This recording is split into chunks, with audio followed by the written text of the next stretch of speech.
to Jason. If you say you have what you have and you can prove that Stephen A is a liar, he's shiftless, he's one of the worst, he's a plant, whatever information you say you have that you said you have tangible facts for, just show it.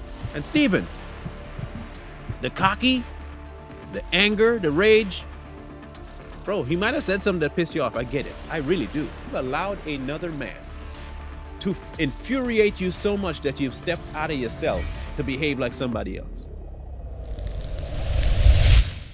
Hey, look, soap operas don't always happen at the daytime and on certain networks, okay?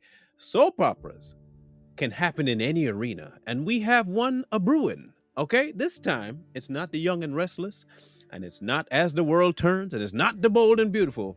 This one is on ESPN, all the sports world, between none other than Stephen A and a guy named Jason Whitlock. Now, y'all know Stephen.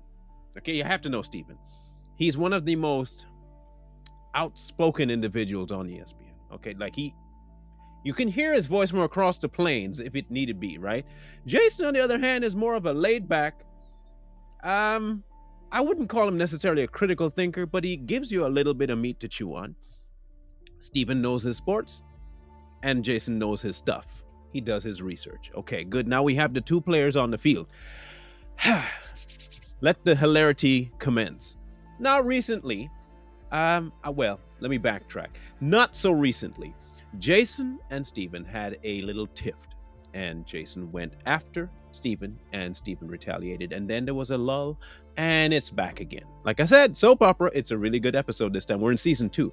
I didn't follow season 1 very well, but this season I'm tuning in because it's starting to, it's catching on to me. So Jason had some stuff to say about Stephen. One of the things is that he agreed with Cat Williams's take on people like Kevin Hart being a plant, and he kind of not insinuated, he said it. He said that Stephen A is a plant. He's a mouthpiece. Well, Stephen A, he did not take it too well, and his response was scathing. You can hear it. Take a listen. I hate this bastard far more than a little bit. He is the worst human being any of you will ever meet.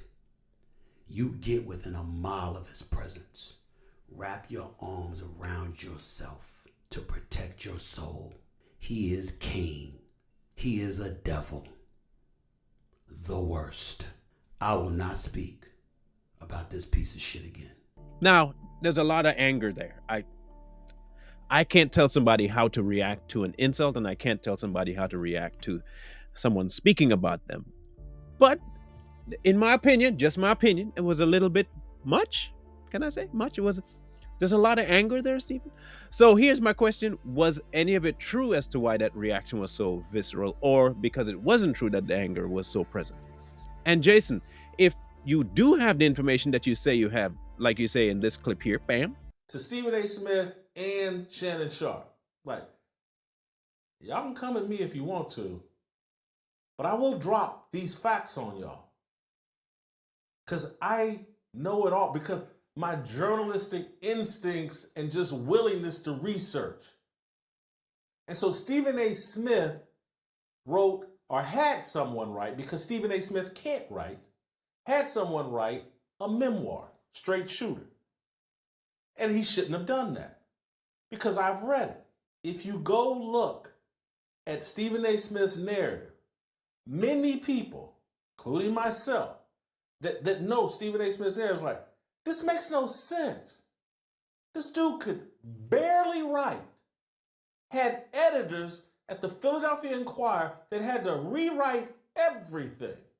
Then show it. I mean, you say you got proof and you did all the research and you could do this and do blah, blah, blah. Look, both of you bring something to the table each. I get it. But why the headbutting and why the infighting? I mean, I know that one has a different viewpoint of the world that's a little bit left, and one has a viewpoint of the world a little bit right. Fully understand that. However, you're working for something a little bit bigger than you. At least that's what you have been espousing.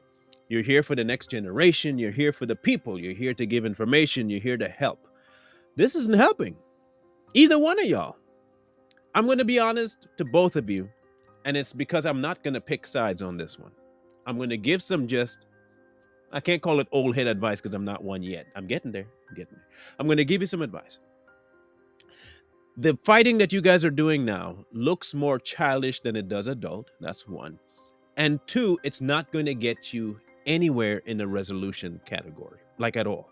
All it's going to do is create more tension between the two of you.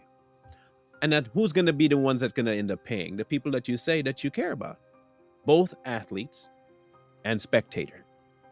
Now, Stephen A has a very particular personality. It is not, at least on the surface, it doesn't seem very approachable. Okay, and Jason seems too approachable, but neither one of you seem approachable now because I'm trying to be nice about this and not come across condescending, but you're making it difficult because of how you guys are reacting. But it almost seems as though that you're speaking past each other and you're speaking at each other instead of to. Understand that what Jason said was a little bit hurtful. And I understand what Stephen said may be a little bit ignorant. May. I have the beholder and all. But is this really the way you want to conduct business? Now remember, you're both professionals. This is what you call yourself. I didn't call you that. You're both professionals. If you are both professionals, then maybe behave like it. It's an option. It's not there for you. If you want to take it, it's an option. But what you're doing now is not helping either one of your cases. On the flip side, though, it's entertaining.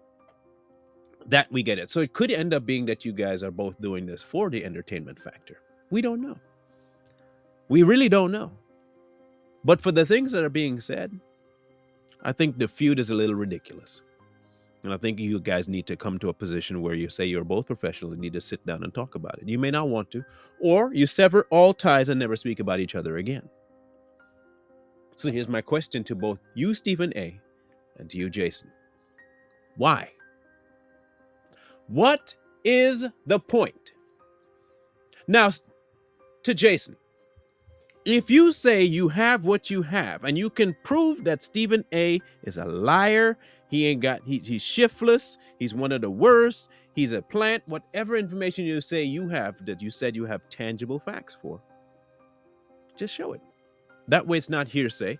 You don't come across as bitter and you don't come across as angry at somebody who might be making more money than you. I'm just saying.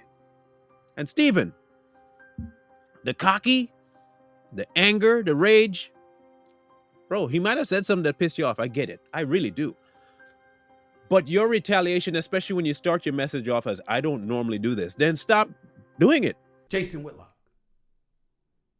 I said that name. It's not a name I've uttered. I normally don't do that, but it's necessary to do now. I've had enough of that fat bastard. That piece of shit. I literally called my pastor and asked for his forgiveness and understanding in advance because he's not going to recognize the person he's about to hear. If it's not normal for you, why step out of your... Well, you've allowed another man to infuriate you so much that you've stepped out of yourself to behave like somebody else. Does that make sense to you? Does that help your case? Does that prove that you're an adult? Does it prove that you're a mature human being? It does not, Stephen. It doesn't. In fact, it shows that Jason won because you gave in to the rage that he's caused in your world. So what's the solution? You both have to man up. That's all it is. See, men can have an argument and a dispute. Men can, okay? And the very next day, conversation again, because they understood that was a point-specific argument. It seems like you two have a personality dispute going on between each other, and you have to resolve that or ignore each other and never speak about it again, because both of your messages are being lost. It's being lost in vitriol, and it's being lost in entertainment, and you can't rectify any problems that way. But who am I? I'm just a simple podcaster, just sitting down here in my basement doing nothing, right? Or I could be somebody that can watch things from the outside and see what's going on. And you can have the option of following or not following. All I'm letting you know now is this: you don't look very sage behaving this way. Neither one of you do. And if you really want us to take what you have to say seriously, then perhaps adjust the feud first so we can get that off the table.